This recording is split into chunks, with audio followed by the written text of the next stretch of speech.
영상의 구성은 다음과 같습니다. 그럼 한번 시작해 볼까요? Everything in the middle is kind of mushy.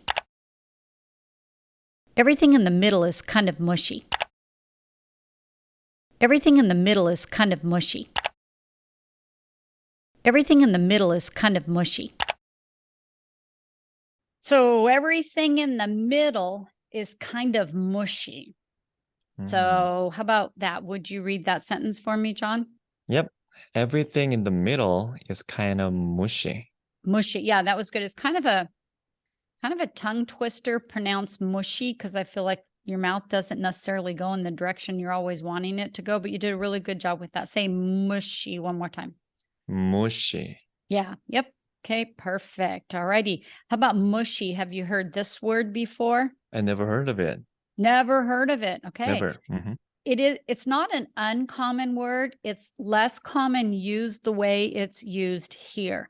For example, in this situation, mushy means poorly defined. So it was unclear, it was uncertain when they say everything in the middle. So like she made reference to what's in the beginning and what's at the end, that really stands out.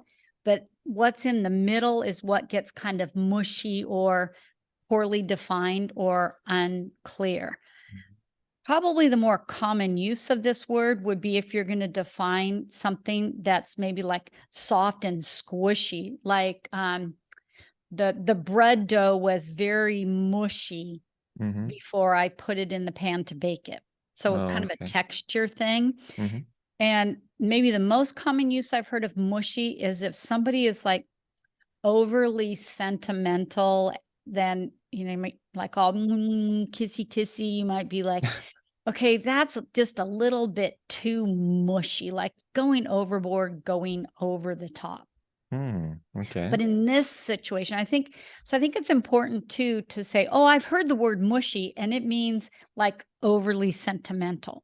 Okay. But then when you go back and read the sentence, everything in the middle is kind of mushy. You might say, that definition of mushy doesn't really fit what I'm reading here. Right. And so that's what I would call being sure to define a word by context, like how it's used and the other words around it.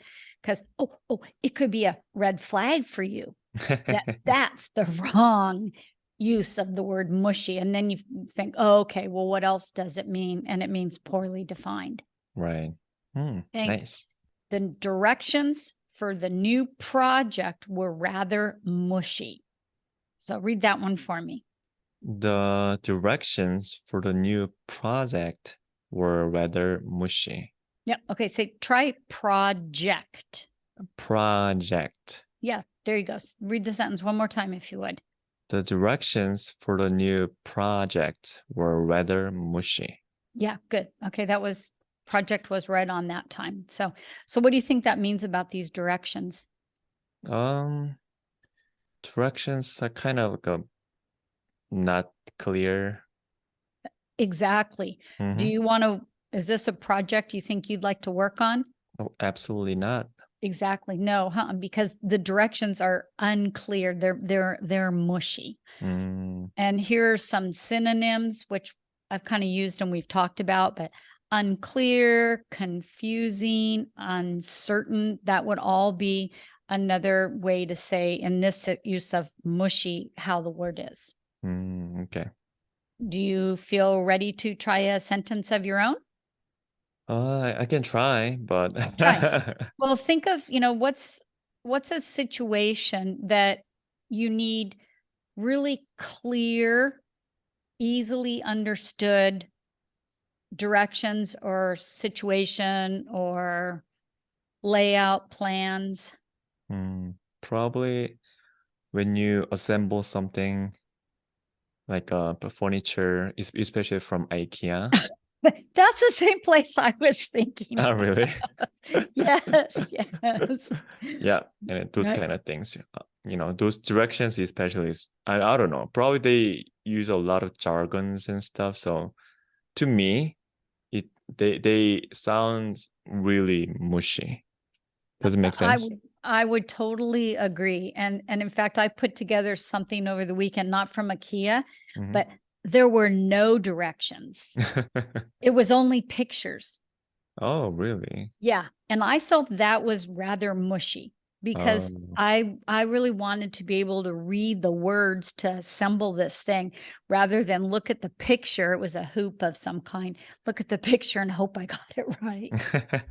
So, and IKEA, they have great stuff, but they are kind of known do. for the lengthy and detailed and relatively unclear directions. Absolutely. Is it because they are Sweden? They are a Sweden company. They don't. Sweden. They are yeah. from Sweden, which means they are a Swedish company. Oh, Swedish company. Okay.